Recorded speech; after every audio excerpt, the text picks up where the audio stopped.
계속해서 광주 전남권이었습니다.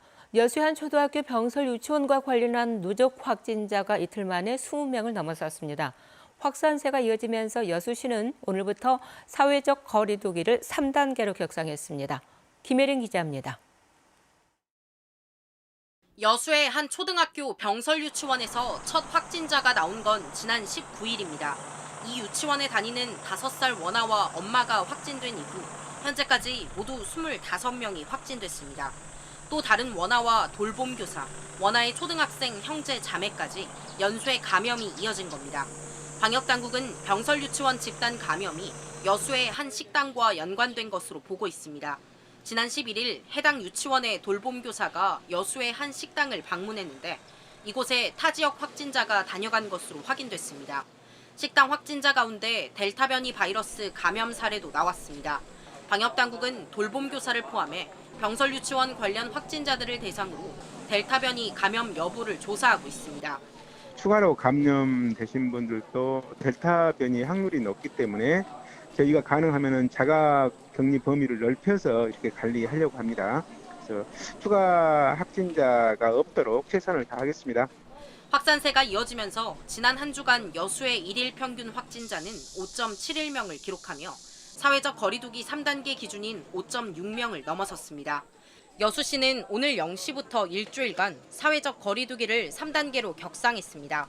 광주에서도 델타 변이 확진 사례가 늘고 있습니다. 광주에서 발생한 델타 변이 바이러스 13건 가운데 12건이 지난 10일 이후 나왔습니다. 알파 변이가 31명, 델타 변이가 13명으로 지난주 대비 알파 변이가 1명, 델타 변이가 12명이 추가되었습니다. 고령층 백신 접종률이 높아지면서 젊은 층을 중심으로 감염이 확산하고 있는 상황. 방역당국은 백신 접종 여부와 관계없이 개인 방역 수칙을 철저히 지켜달라고 당부했습니다. KBS 뉴스 김혜린입니다. 밤사이 광주 전남에서는 13명의 코로나19 확진자가 추가돼 어제 하루 모두 29명을 기록했습니다. 광주시 신규 확진자는 4명으로 이 가운데 2명은 남구 소재 해외 유학생 관련 접촉자이고 이 밖에 서구 소재 유흥업소 관련 1명, 기존 확진자의 접촉자 관련 1명입니다. 전남 신규 확진자는 9명으로 이 가운데 8명이 기존 확진자와 접촉한 사례인데 이 가운데 4명이 대전과 서울 등 타 지역 확진자의 접촉자입니다. 방역수칙을 위반하고 해남의 사찰 근처 숙소에서 술자리를 가진 승려들에 대해 과태료 부과가 추진됩니다. 전남도는 지난 19일 저녁 해남의 한 사찰 승려 7명, 업주 1명 등 8명이 술자리를 같이 한 사실을 적발하고 5인 이상 사적 모임 금지를 위반해 각각 과태료 10만 원씩을 부과한다고 밝혔습니다. 이와 관련해 대한불교조계종은 입장문을 내고 우리 종단 소속 사찰에서 벌어진 불미스러운 일에 대해서 국민과 사부 대중 여러분께 참회를 드린다고 밝혔습니다. 3명이 숨진 여수 승용차 탁송 차량 교통사고와 관련해서 사고를 일으킨 탁송 차량이 불법 개조된 사실이 확인되었습니다. 경찰은 한국교통안전공단 등 전문기관과 함께 합동감식을 벌이기로 했습니다. 보도에 정아람 기자입니다. 보행자 3명이 숨지고 16명이 다친 여수 탁송 차량 교통사고. 탁송 화물차 위에 실린 승용차가 추락해 횡단보도의 보행자를 덮치면서 순식간에 인명피해와 함께 차량 10여 대가 부서지는 대형 사고로 번졌습니다. 화물차가 내려오면서 우회전하면서 아마 무게중심에 못 이겨서 운전석 바로 위에 있던 큰 SUV 차가 떨어지면서 순식간에 아수라장이 되어버렸어요. 경찰 조사 결과 탁송 차량이 불법 개조된 사실이 드러났습니다. 탁송 차량 운전자 A씨가 적재량을 늘리기 위해 차량 화물칸을 확장했다고 진술한 겁니다. 실제로 사고 당시 추락한 승용차는 임의로 개조한 것으로 보이는 운전석 위쪽 칸에 실려 있습니다. 우선은 실측도 저희들은 몇 미터가 좀 해보고 그걸로 해서 이제 운전자한테 이야기를 했죠. 그러니까 운전자가 시행하더라고요. 그 부분은 처음에는 무민하다가. 경찰은 차량 불법 개조가 사고 원인이 됐는지를 밝히기 위해 국립과학수사연구원과 한국교통안전공단 등 전문기관과 합동감식을 진행할 예정입니다. KBS 뉴스 정아람입니다. 전남의 한 사립대학교 총장의 임금 삭감에 따른 갑질 의혹 최근 보도했는데요. KBS 취재 결과 이 학교에서는 교수들 여럿이 다른 논문을 표절했다가 학교 측에서 적발됐던 것으로 확인됐습니다. 그런데 이 대학은 징계 대신 고액의 명예퇴직금을 줘가며 퇴직을 시켰던 것으로 확인돼 논란이 일고 있습니다. 김영찬 기자의 보도입니다. 최근 총장의 갑질 의혹이 제기된 무안의 한 사립대학교입니다. 이 대학은 지난 2016년부터 2019년까지 교수 4명이 논문을 표절하고 2명은 성폭력 관련 사건으로 법정 소송 등 논란이 됐습니다. 논문 표절이 의심되는 교수도 2명이 있었습니다. 그런데 대학 측은 교수들에게 징계 대신 퇴직을 종용하면서 명예퇴직금으로 개인당 2억 원 가량을 지급했습니다. 3, 4년에 걸쳐 명퇴금 수십억 원이 지급되자 지난 2016년과 17년 재단 이사회 회의에서는 우려 섞인 지적이 나옵니다. 논문 표절 교수들을 명예퇴직시킨 데는 총장의 의지가 작용했습니다. 명예퇴직은 규정이 있으면 해줘야 되는 거지. 어떻게 안 해줘. 더군다나 사람마다 밥을 먹고 살게 다. 그런데 명예퇴직한 일부 교수들은 그동안 총장이 교수들의 논문 표절이라는 약점을 빌미로 명예퇴직을 계속 요구했다고 주장합니다. 학교들을 모아놓고 니들 명예퇴직 할래? 그냥 명예퇴직을 하면은 괜찮은데 안 하면은 논문 뒤져가지고 표절되면은 해임 조치하겠다. 논문 표절은 교수를 해임할 수도 있는 중대한 사안이지만 교수들을 내보내 학과를 구조조정하기 위해 명예퇴직을 시켰다는 것입니다. 학교 측은 이에 대해 명예퇴직은 규정에 따라 정당한 절차로 진행됐다고 밝혔습니다. 대학 노조 측은 이와 관련해 박 총장이 주지 않아도 될 명예퇴직금을 지급해 결국 대학 재정에 손해를 끼쳤다며 횡령 배임 혐의로 박 총장을 검찰에 고발하겠다고 밝혔습니다. KBS 뉴스 김영창입니다. 해발 8,047m의 히말라야 브로드피크를 오른 뒤에 내려오다가 실종된 김홍빈 대장에 대한 수색 작업이 기상 악화로 어려움을 겪고 있습니다. 외교부는 어제 파키스탄 육군 항공구조대 헬기가 기상 조건이 나빠 뜨지 못하는 등 수색 작업이 쉽지 않은 상황이라며 날씨가 좋아지는 대로 구조 활동에 나설 예정이라고 밝혔습니다.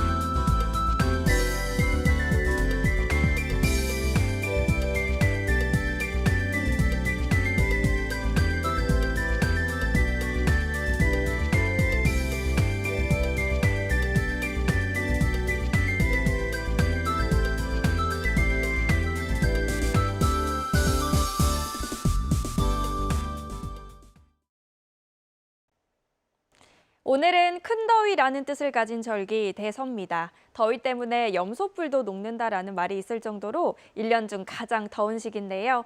절기에 맞게 폭염이 절정을 보이겠습니다. 한낮 기온 35도 안팎, 일부 서쪽 내륙 지역을 중심으로는 38도 이상으로 올라 어제보다도 더 덥겠고요. 따라서 현재 여수와 진도, 완도에는 폭염주의보가, 그 밖에 광주, 전남 지역은 폭염경보로 강화가 됐습니다. 이 더위는 당분간 계속 이어지겠습니다. 주말 사이 기온이 오늘보다는 다소 내려가겠지만 그래도 33도를 웃돌아 무더위가 이어지겠습니다. 오늘 하늘도 대체로 맑겠고요. 낮 동안의 자외선 지수 매우 높음 단계 예상됩니다. 아침 기온 어제보다 조금 높습니다. 광주가 27도 가리키고 있고요. 한낮 기온 영광과 한평 35도까지 치솟겠습니다. 여수는 밤 사이에도 25도를 웃돌아 열대야가 나타났고요. 낮 최고 기온 32도, 곡성과 순천 36도로 어제보다도 더 덥겠습니다. 목포의 낮 최고 기온 34도, 영암 35도, 장흥 33도가 예상됩니다. 신안을 비롯한 그 외 도서 지역은 32도에서 34도까지 오르겠습니다. 현재 먼바다를 중심으로 풍랑주의보가 발효 중입니다. 글피까지 바람이 강하게 불고 물결이 최고 4m로 매우 높겠습니다. 당분간 비 소식 없이 맑겠고요. 무더위도 계속되겠습니다. 기상정보 전해드렸습니다. 광주시가 폭염 취약계층 특별관리에 나섭니다. 광주시는 독거노인과 거동이 불편한 시민들을 위해서 동네 경로당과 행복복지센터 등의 무더위 쉼터를 1,500곳으로 확대하고 냉방비 3억 원을 지원합니다. 이와 함께 사회복지사 등으로 구성된 재난도우미 2,240명을 운영해 취약계층 방문과 더불어 폭염 행동요령 등 교육도 진행할 예정입니다. 광주시는 또 교차로 등 424곳에 그늘막을 운영하고 살수차 28대도 투입할 방침입니다.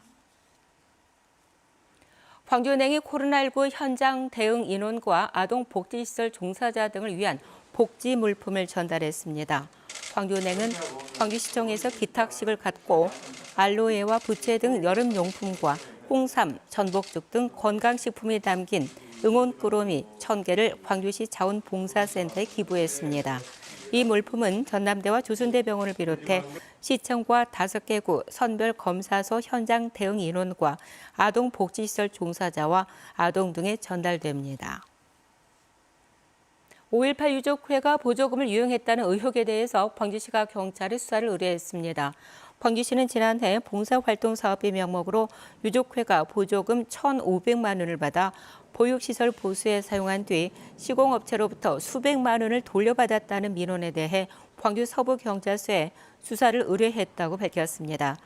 국가보훈처도 지난해 유족회가 5.18 40주년 추모제 비용으로 받은 보훈처 보조금 4천만 원 가운데 일부를 다시 돌려받는 방식으로 1,700여만 원을 유용했다는 의혹에 대해 사실관계를 확인할 계획이라고 밝혔습니다.